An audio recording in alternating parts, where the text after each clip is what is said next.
Broncos have not lost a game since September.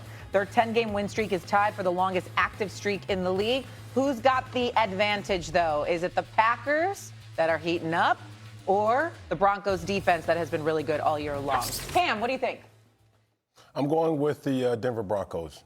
The reason being is this is the time of the year where teams start making a leap to who their true identity is. And Denver's identity all year has been stout defense, very bullish defense, ranking number 3 in total defense, number 5 passing defense, and number 3 rushing defense, versus a team that is adequate to score points on you, but I think they still get negated by Vance Joseph-led defensive attack. Stephen A., what do you think? This is a hard one because I'm looking at Denver's defense. They are absolutely no joke. Top 5 in every category that matters, pretty much top 3, actually. And they lead the NFL with 55 sacks, so they get at the quarterback. But I think as we've seen Green Bay's defense ascend, even though Chicago gave them a run for their money last week. And you combine that with the way Jordan Love has looked in one-score games, one-score wins. I mean, you beat the Lions and you beat the Bears over the last 2 weeks, just 7 touchdowns and then 1 interception, 1 turnover rather than a 122.6 passer rating. I'm looking at him this season. When playing with the lead, RC, the man has 12 touchdowns, 1 interception, all right? And he has more touchdowns than sacks with a 113 passer rating. If Jordan Love and Green Bay's offense can give you anything, you know the defense could do something because we've had so many questions about Denver's offense. I'm going to give Green Bay, even though it's a road game, I'm going to give Green Bay the edge in this game because I think they've looked better on both sides of the ball. I'm talking not better than defense, but I'm saying their defense has looked as good. And offensively, I think they look a little better than Denver. Yeah. That's what I mean. Yeah, right now, there is no quarterback, including Matthew Stafford, that you could say is playing better football than Jordan Love. As you look at what he's been able to do over the last 4 games, 9 touchdowns, only 1 interception. And the game that he didn't have to excel from a passing standpoint was versus the Minnesota Vikings because they were playing J.J. McCarthy.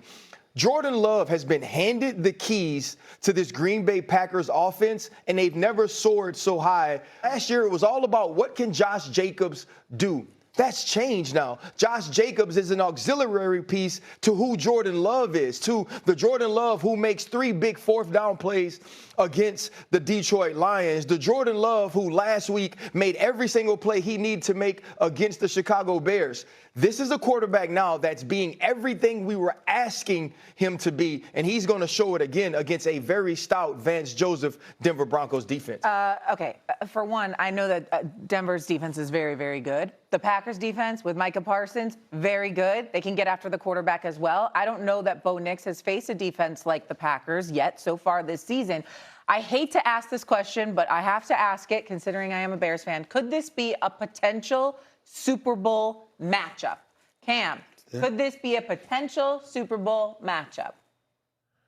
Potential, yes. Do I think it's going to be a Super Bowl matchup? Absolutely not. I think Super Bowl this year will have more of a dominance at the offensive, skill set, and I don't think the Denver Broncos have shown that to be as consistent as they need to have shown all year. And everybody knows Bo Nix is a C1N athlete. He's come through, but there is also some times where Bo Nix is holding the Denver Broncos back. So for that, in particular, that would not be my AFC choice selection. It would probably be a team like the Texans. It would probably be a team like the Buffalo Bills. It would probably be a team like the New England Patriots. So, on the contrary, when you have the NFC, there's teams that's out there that match up, that could give Green Bay a run for their money as well, too. The potential is there, but I agree with Cam. I don't think this would be the Super Bowl matchup. If I'm being honest, I'm more hopeful for Green Bay than I am for Denver because I think Green Bay would make for a more exciting Super Bowl because I think that offensively they can do some things and defensively, obviously, they're formidable with Gary and Micah Parsons coming at you.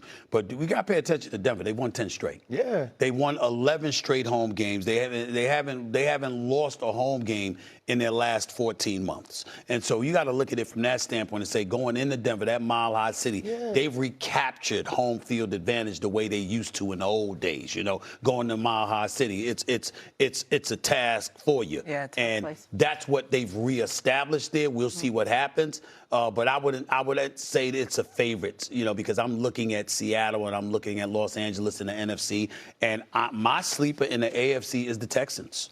It's the Texans.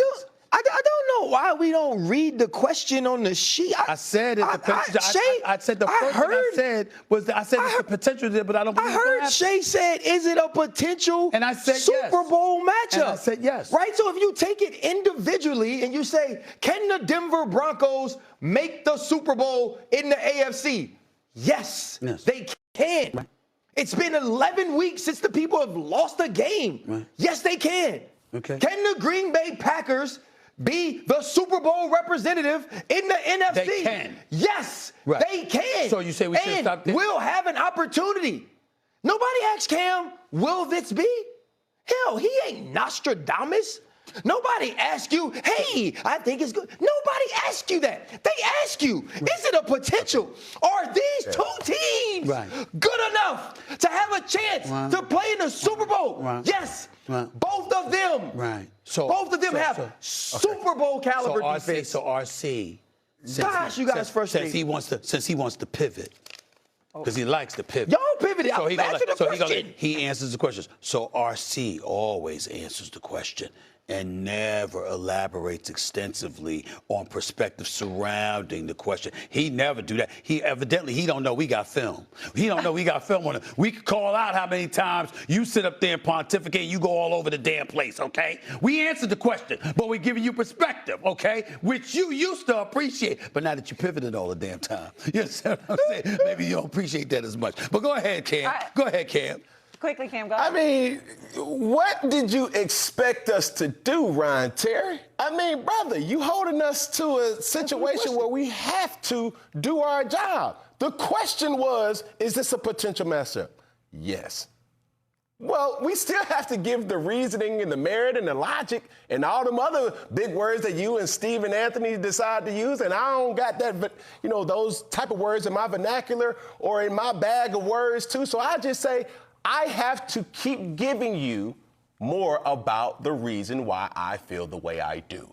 So that's my whole spiel, and you're getting mad at me doing my job, and I'm just trying to do my job, brother. Really quick, we got to go. One word. Who's winning this game? You like Broncos or Packers? One word. Broncos. We like Packers. Packers. Packers. Ooh, I'll go Broncos as well. Hurts That's and called the Eagles. hate. Well, of course. Come on.